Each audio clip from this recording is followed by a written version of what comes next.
Channel के like कीजिए, subscribe कीजिए, शेयर कीजिए। भोलेनाथ के चरण में प्रणाम करती हूँ, मैया भवानी के चरण में प्रणाम करती हूँ, गणपति के चरण में प्रणाम करती हूँ, हम अपनी माता पिता के चरण में प्रणाम करती हूँ। मेरा प्रणाम स्वीकार हो प्रभु, मेरा प्रणाम स्वीकार हो। सभी देव देवी के चरण में प्रणाम करती हूँ, मेरा प्रणाम स्वीकार हो प्रभु, मेरा प्रणाम स्वीकार हो। रहती थी, जब बुढ़िया रहती थी तो बुढ़िया के बेचारी के जवानी से बुढ़ापा तक वो तुलसी पूजन करने के लिए नहीं छोड़ी थी। रोज तुलसी पूजा करती थी, भगवान के सेवती थी, हरि विष्णु के नाम लेती थी और तुलसी माता में चुंदरी चढ़ाया करती थी। अब भगवान के एक लोटा जल जरूर अर्पित करती थी तुलसी माता तर जाके। अहे तुलसी माता से हर समय वो नाम जपती थी कि हे सूर्य नारायण, हे विष्णु, जो मेरा मृत्यु होवे तो आप ही मेरा नैया पार लगाइएगा, आप ही मेरा कांधा दे देने आ जाइएगा। हे प्रभु, मेरा तो इस दुनिया में कोई नहीं है, नहीं तो मेरा बेटा है, नहीं मेरा पति है और नहीं तो एक संतान है। मेरा कांधा देने वाला तो कोई नहीं है प्रभु, आपको सिवा आप आ जाइएगा भोलेनाथ। हे सूर्य नारायण, ऐसी रात दिन वो जब हरि विष्णु के नाम लेती थी, विष्णु के वैसी जपा करती थी। जब विष्णु के जपा करती थी, एक दिन के समय के बात हुआ गुरु बहन कि वहां पड़ी एक घोड़े पर सवार होके और वहां एक सेठ रहा करता था। जो सेठ आया तो बुढ़िया के झोपड़ी में जाके वो भी बोल रहा है कि अम्मा, मेरा थोड़ा सुन जो जगह दे देते तो ये आश्रम में हम भी विश्राम कर लेते। बुढ़िया तो वो अकेले है थी। बुढ़िया बोलती है कि ठीक है बेटा, आ जाओ, आप तो मेरा पुत्र बराबर हैं, आ जाओ विश्राम कर लो। जाके सेठ के झोपड़ी में विश्राम करने के लिए दे दिए।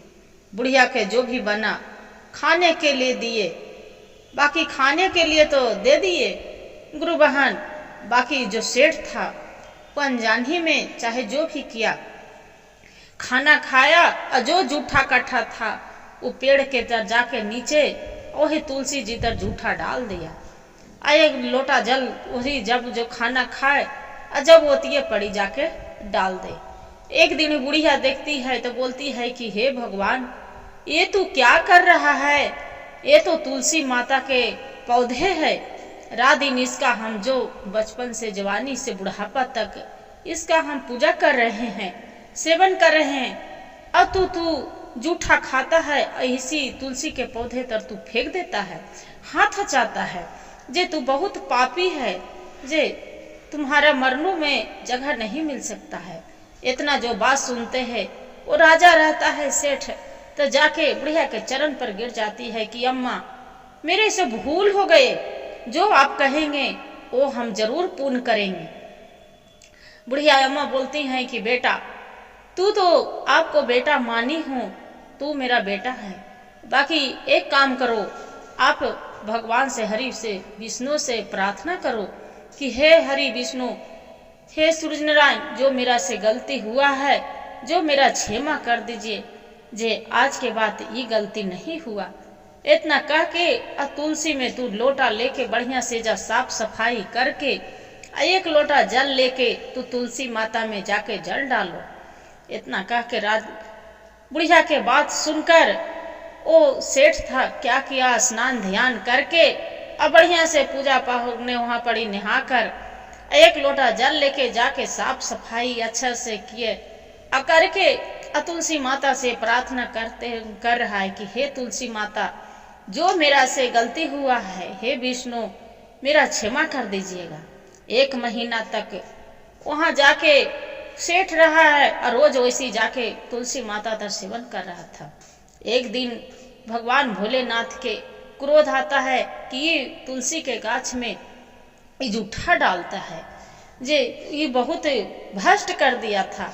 देखिए गुरु बहन, गुरु भाई, कोई मन में आदमी दिल में एक पाप होता है, एक पुण्य होता है, धर्म होता है, एक धर्मात्मा होते हैं। तो जैसी उसका मन में भोलेनाथ के मन में लगा है, बोलते हैं कि ये बहुत भ्रष्ट कर दिए थे, जूठा डाल डाल के जे हर महीने में तुलसी के जूठा खिलाए हैं। वहां से एक नाग आते हैं, नाग ने उसका सेठ के डस लेता है। कितनों वैद, कितनों दवा दारू, कितनों किए, बाकी वो काला नाग ने जो डस लिया, तुरंत भर में मृत्यु हो जाता है। बुढ़िया बोलते हैं कि हे भगवान, हे हरि विष्णु, हम सब दिन आपको हम प्रार्थना किए, पूजा किए, बाकी मेरी कुटिया में कैसा पाप हो गया जे उसका जो मेरी कहे हुए पर वो बात कर रहा था, पूजा कर रहा था, एक लोटा जल डाल रहा था, बाकी ये धर्म कैसे हो गया प्रभु। जब इतना बोल रहा है तो वहां पर ही हरि विष्णु प्रकट होते हैं कि आप चिंता ना करिए अम्मा, एक काम करिए, उसका जो मृत्यु तो हो गया है, बाकी उसका जगह जरूर अवश्य मिल जाएगा, चिंता ना करो। बाकी देखिए गुरु बहन, जो धर्मराज रहते हैं वहां पर ही घिसियाते, कांटे, कूसे वहां पर ही ले जा रहे हैं जमराज के, ले जाके काटे कूसे ले जाकर धर्मराज के बोलते हैं कि साहेब आप इंसाफ करिए, ये बहुत पापी हैं, ये धर्म के नाम के चीज नहीं है, ये तो कभी नहीं तो एक लोग पूजा किया था, जो भी पूजा करते थे उसी को तुलसी में जाकर रोज जूठा चावल डालते थे, जूठा जल पानी डालता था, चप्पल जूता पहन ले, नाखून लगा के ये तोड़ लेता था, जे ये बहुत नष्ट किए हैं, इसका कोई ज्ञान, कोई बुद्धि नहीं था। इतना कहकर बोलते हैं ये धर्मराज कि एक बार जाके पूछ लेते हैं शंकर जी से जाके पूछने बोलते हैं कि आपका जैसी इच्छा, आपको जो इच्छा है जो करिए। जे बोलते हैं कि ये तो आदेश भी मिल गया, बाकी क्या करते हैं कि धर्मराज ऑर्डर दे देते हैं। वहां पड़ी देखते हैं कि जाके बोलते हैं कि प्रभु, जमराज पूछते हैं धर्मराज से कि हे प्रभु, आपका क्या आज्ञा है, आपको जो आज्ञा दीजिएगा वही हम कर सकते हैं। वो बोलते हैं धर्मराज कि ये काम करिए, पूरा कीड़ा मकोड़ा नाली पगाली है उसमें इसका जाके डाल दीजिए, उसी में जितना कीड़ा मकोड़ा रहेगा उसी नाली पगाली में सब नोच के इसका खाएगा, चिल कौआ जितना भी है उसी में जाके खाएगा। बोलते हैं हंसते हुए क्या करते हैं कि धर्मराज वहां पर ले जाते हैं, ले जाके वही नाली पगाली कीड़ा मकोड़ा बन बन कर रहा है, उसमें चील कौआ पूरा लगल है। अब जो डाल देते हैं, बाकी वहां पर जैसे ही डालते के साथ है वो पूरा एकदम अमृत जैसा जल डाल जाते हैं। जो जब अमृत जैसा जल हो गया, पूरा सुंदर सा महथी पानी हो गया। जमराज पूछते हैं धर्मराज के कि हे प्रभु, आज ये इतना पापी लोग आए थे, ये नरक में सबको हम डालते थे, बाकी ये तो अजगूत है। बोलते हैं क्या? तो इतना कीड़ा मकोड़ा चील कौआ इसमें पूरा था कि नोच नोच के खाता है, कीड़ा मकोड़ा पूरा खाता, इसका शरीर में बदन में लग जाता है, बाकी इसका तो इस जल में डालते हैं पूरा अमृत हो गया। बोले कि अमृत हो गया तो एक काम करो, इस जल में से निकाल के देखो, इस कड़ाह में खौल रहा है तेल, इस तेल में जाके इसका पूरा शरीर जल के राख हो जाएगा। आग जल रहा है, आग में जाके डाल दो।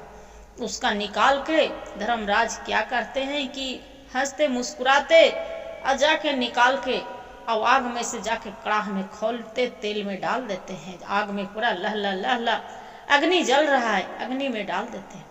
अग्नि जब डाल दिए, जैसे अग्नि में पूरा अग्नि बुझा गया, तेल ठंडा हो गया। अब इतना देखकर वो भी चकित हो गए कि प्रभु, नाली में डाले कीड़ा मकोड़ा से कीड़ा मकोड़ा मर गया, अमृत जल बन गया, आई तो कड़ाह में डाले खोलते हुए तेल भी इसका एकदम ठंडा पड़ गया, आग बुझ गया। क्या बात है, कौन पुण्य के है? तब हुआ हरि विष्णु प्रकट होते हैं, बोलते हैं कि अरे ये तो कोई पापी राजा नहीं है, ये धर्मात्मा है। ये गलती से वो जो तुलसी के पौधा था इसका पता नहीं था, वहां से इसलिए वो जूठा वहां पड़ी डालता था चावल, हाथ हचा देता था। बाकी जब से मेरी भक्त एक बुढ़िया ने इसका ज्ञान दिए थे, बुद्धि दिए थे, भले तू डास लिया काला नाग बनकर, बाकी ज्ञान बुद्धि दिया था। जब से ये आके रोज एक लोटा जल लेके तुलसी में डालता था, प्रार्थना करते थे, जे हरि विष्णु के नाम लेता था, सूर्य भगवान के पानी जल डालता था, अर्घ देता था, जे इसका तो स्वर्ग मिलना चाहिए, नरक नहीं।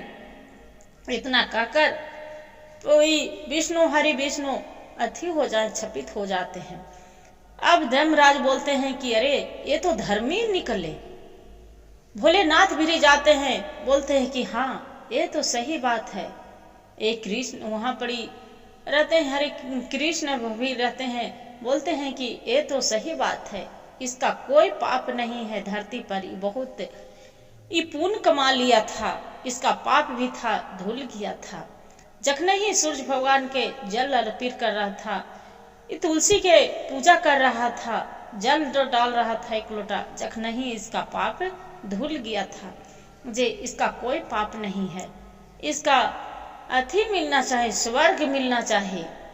जाके धर्मराज से बोलते हैं हरि विष्णु कि धर्मराज इसका अपने ही साथ इसका जगह दीजिए, सभी को जाके पृथ्वी पर से सबको लेके आएंगे और आपको साथ ये बढ़िया से रहेंगे, ये इंसाफ करेंगे कि कौन पाप कर रहा है कौन पुण्य कर रहा है, जे धर्मात्मा है। बोलते हैं कि धर्मराज बोलते हैं कि राज सेठ रहता है तो बोलते हैं कि हे प्रभु हम तो बहुत पाप किए थे, बाकी आप मेरी स्वर्ग में जगह कैसे दे रहे हैं? मेरी तो पृथ्वी पर मेरा बेटा मेरी पत्नी रो रहे होंगे, बिलट रहे होंगे, मेरा धरती पर जाके आदेश दीजिए। भोलेनाथ बोलते हैं कि हर भोलेनाथ से जाके जमराज बोलते हैं कि जाके हे प्रभु आपको जो इतने ही धरती पर जाने के फिर मगर मन हो रहा है तो जाके शिव से प्रार्थना करिए कि मेरा धरती पर फिर वापस दे दीजिए, मेरा बाल बच्चा रो रहे होंगे।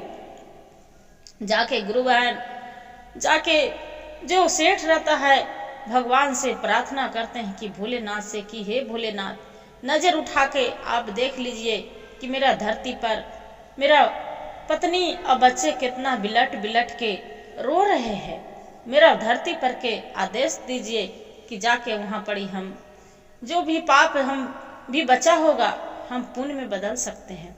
भोलेनाथ बोलते हैं कि नहीं, आपका इतना ही दिन के आयु था, आपको आयु खत्म हो गया, जे आपका पत्नी और बच्चे कुछ दिन के लिए रोएंगे, बाकी आपको पत्नी और बच्चे आनंद से रहेंगे, जे आप यहीं रहो। इतना कहकर और भोलेनाथ ही अपना पर्वत पहाड़ पर चली जाते हैं। सभी देवतन अपना अपना सब चल जाते हैं। ये धर्म ये जो रहता है सेठ जाके पुण्य के वहीं पर ही कमाने लगते हैं कि भगवान से रोज अजरी मिनती पूजा करते रहते हैं, वहां जाकर और अपना धर्म रखते हैं। हर हर महादेव, घर घर महादेव। गुरु भाई जो मेरा कहानी अच्छा लगे तो वीडियो के लाइक और सब्सक्राइब जरूर करिए। हर हर महादेव कमेंट में लिखना ना भूलिएगा दीदी।